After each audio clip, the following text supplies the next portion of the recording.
Mesdames et messieurs, bonjour. Nous sommes réunis une fois de plus aujourd'hui dans la salle Pierre Perrault de la Bibliothèque René Richard de Baie-Saint-Paul à l'occasion de l'inauguration d'une nouvelle exposition qui présente 15 magnifiques photographies prises en Inde par la photographe Mauve Drouin. Alors, sans plus tarder, je vous présente l'artiste.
Mauve, bonjour. Bonjour. Alors, on est réunis aujourd'hui pour un événement spécial où tu reviens à Baie-Saint-Paul pour inaugurer une exposition, mais je voudrais d'abord que tu me dises un mot sur la région, ton attachement ou tes origines. Est-ce que c'est pas un hasard si tu viens exposer à Baie-Saint-Paul? C'est pas du tout un hasard, non. J'ai, pour ainsi dire, choisi d'exposer à Baie-Saint-Paul pour ma première exposition pour Shanti. Mais oui, effectivement, je ne suis pas venue exposer à Baie-Saint-Paul par hasard. J'ai choisi d'exposer à Baie-Saint-Paul. J'ai même choisi la bibliothèque, spécifiquement parce que pour le sujet de mon exposition, Shanti, qui sont des photographies de l'Inde, j'ai choisi la bibliothèque parce que c'est un lieu de culture et d'éducation. C'est là que j'ai voulu exposer. Puis c'est aussi à la bibliothèque que j'ai fait ma première exposition de photographe. Alors c'est un peu comme un retour aux sources. Il y a longtemps de ça? Oui, quand même, en 2004-2005. Ah, tu as déjà tout un parcours alors dans ta démarche. Exactement. Disons que je suis photographe depuis longtemps. Oui? Oui.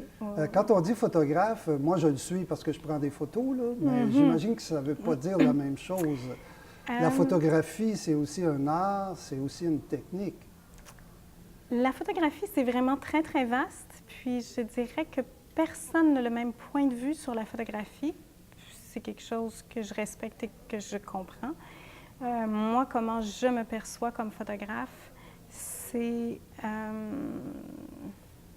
d'ailleurs, je dirais, très personnel parce qu'en réalité, je ne vis pas de ma photographie, ce qui est en partie un choix parce que les différentes avenues pour vivre de la photographie ne sont pas nécessairement des avenues qui permettent à l'auteur de vraiment faire ce qu'il veut, de vraiment dire ce qu'il veut dire. Puis, personnellement, c'est sûr que je me considère comme une auteure. Alors, je n'ai pas trouvé d'avenue pour vivre de ma photographie. C'est ça, c'est que peu importe ta compétence ou ta renommée, c'est que le photographe est souvent contraint par contrat de s'aligner sur une certaine forme de travail. Oui, c'est certain. Donc, c'est à la fois une technique et un art. Pour toi, tu as étudié la photographie. Oui, j'ai étudié la photographie pendant 4 ans au collégial, en Gaspésie. À oui, Matane, c'est ça? Oui, à Matane, c'est un très bon souvenir.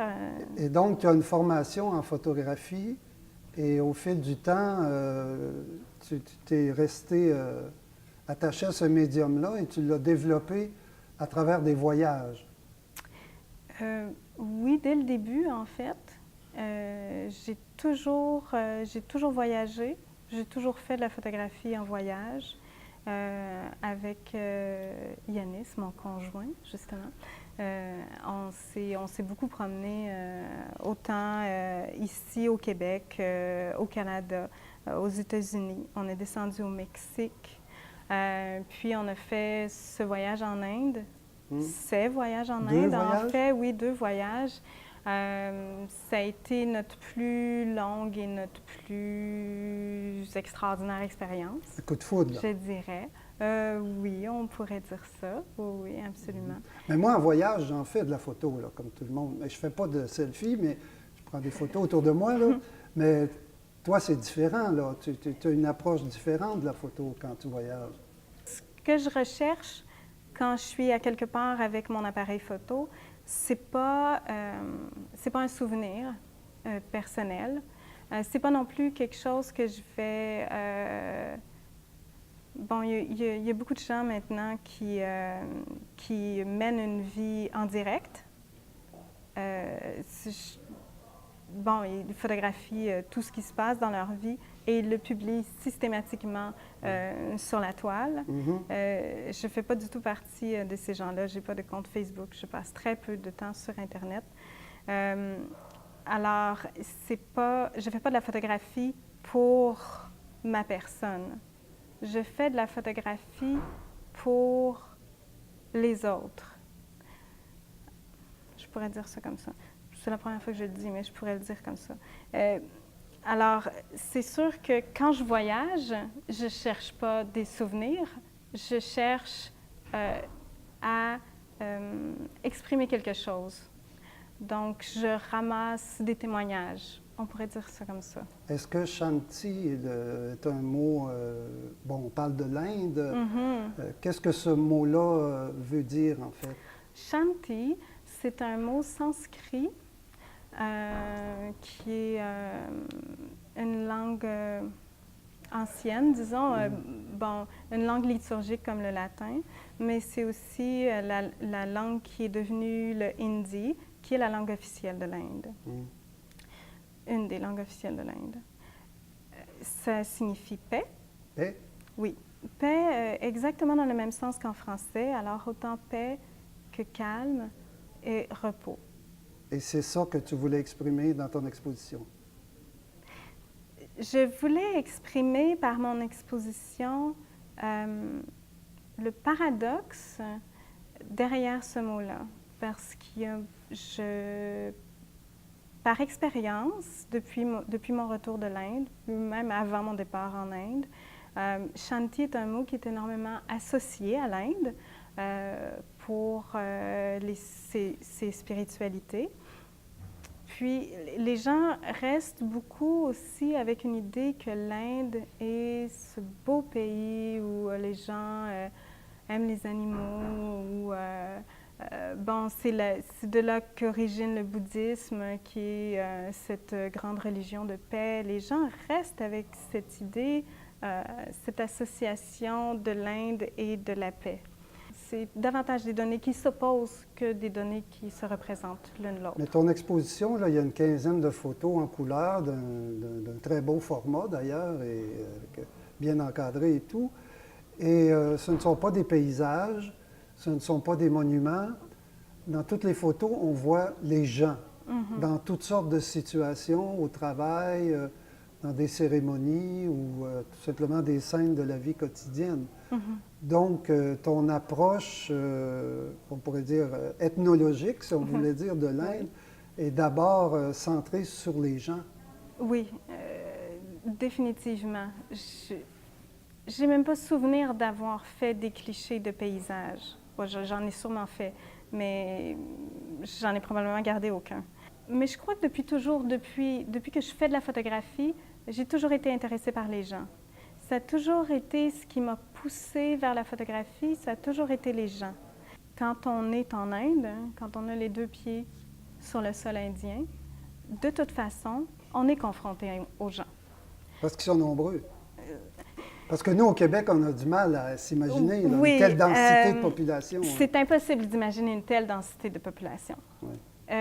En 9 mois de voyage, j'ai réussi à être seule avec mon amoureux pendant 15 minutes sur le bord de l'océan.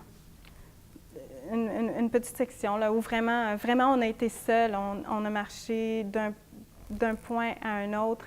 On a été seuls, on en a profité, comme je m'en souviens encore, l'air marin, la solitude, l'absence de son, c'était extraordinaire. Je ne crois pas que ça ait duré plus que 15 minutes. Mais d'un autre côté, c'est ce que tu recherches en Inde, le contact avec les gens. Si j'en juge par l'exposition. Il y a des photos qui ont été faites dans des moments très brefs. Puis il y a certaines personnes avec qui j'ai réellement passé du temps. Certaines personnes même que j'ai revues sur plusieurs jours. Ah. Oui, des gens que j'ai revus 2, 3 fois. Des gens avec qui j'ai passé des journées entières. Puis d'autres photos ont été faites juste en passant comme ça ou dans des moments très brefs. L'impression que j'ai, c'est que le sujet importe plus que, je ne sais pas, la technique ou les effets de lumière ou c'est vraiment ça qui t'a impliqué dans l'exposition. Oui. La photographie, pour moi, c'est pas... Oui, je considère quand même que la photographie est un art. Oui. Mais je n'ai aucun jeu technique avec cet art-là. L'idée de création se trouve dans le réel. Ah. C'est devant soi, en fait. La création naît du sujet. Et qu'est-ce qu'on peut entrevoir pour l'avenir? As-tu d'autres projets en cours? Peut-être d'autres voyages en Inde? C'est certain que je retourne en Inde. Je ne sais pas quand, mais c'est sûr que j'y retourne. Je considère que c'est quand même incomplet. D'autres diraient que tu n'y arriveras jamais à avoir une image complète de l'Inde? Oui, non, c'est certain. Je fais partie des gens qui pensent ça de toute façon. C'est d'ailleurs ce qui me permettra, j'imagine, d'y retourner très souvent. Mais en ce moment, j'ai 2 projets en cours aussi. Disons que je fais un projet, je vais appeler ça un projet, c'est plus simple. Tu peux rester vague. Sur le Québec. Ah, tiens. Oui, parce que mes dernières photographies de l'Inde ont été prises en 2013. Je suis revenue en sol québécois depuis. Et alors, je me promène un peu partout au Québec depuis ce temps-là, à faire des photographies des gens également. Alors, Mauve Drouin, je te souhaite bonne chance pour la suite et je suis très heureux que tu sois revenu à Baie-Saint-Paul pour nous montrer ton travail. Merci je trouve tes beaucoup. photos très belles et très significatives, pleines de sens et très touchantes aussi. Merci. Alors, merci d'être venu et bonne chance pour la suite.